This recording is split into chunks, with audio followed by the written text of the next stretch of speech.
प्रबाद पुरुष बिजुबाबुଙ୍କ जयंती को पंचायती दिवस रूपे पालन न करिबा राज्य सरकारଙ୍କ निष्पत्ति नहीं रायरंगपुर बीजेडी तरफरु शोभायात्रा प्रतिवाद सभा एवं मुख्यमंत्री कुशपुत्तलिका दाह।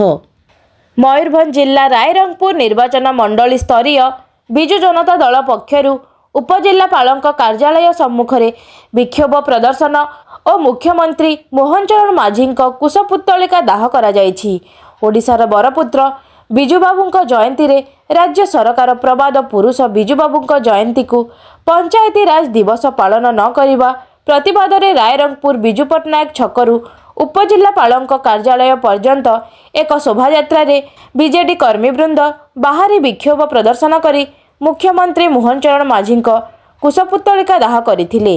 बिजुबाबुଙ୍କ जयंती अवसर में पंचायती राज दिवस को पालन न करिबा एक बिजुबाबुଙ୍କ प्रति असम्मान बोली अभियोग करबा नहीं बीजेडी नेतृवृंद राज्य सरकारଙ୍କ विरोध में मंतव्य देवा सह सरकारଙ୍କ एभली हीनमान्यता कार्यक्रम को भर्त्सना और निंदा करथिले।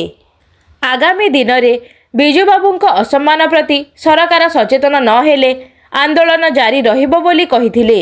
एही प्रतिवाद सभारे प्राक्तन बीजेडी जिला सभापति काशीनाथ हेम्ब्रम, प्राक्तन विधायक साहिबा सुशील हांसदा, बीजेडी विधायक प्रार्थी रायसेन मुर्मू, वरिष्ठ बीजेडी नेता ईशान मिश्र, पंकज दास, मनु चौधरी, गौरीशंकर दत्त, सुभाष मंडल, खनि श्रमिक नेता नीना दास, बलदेव हेम्ब्रम, रायरंगपुर पौराध्यक्ष अभिषेक पट्टनायक, पौर ममिता चौधरी, बीजेडी नारी नेत्री तनुजा महांत, टली पंडा, साजिद हुसैन समेत दलर युव छात्र महिला प्रमुख सामिल होइथिले।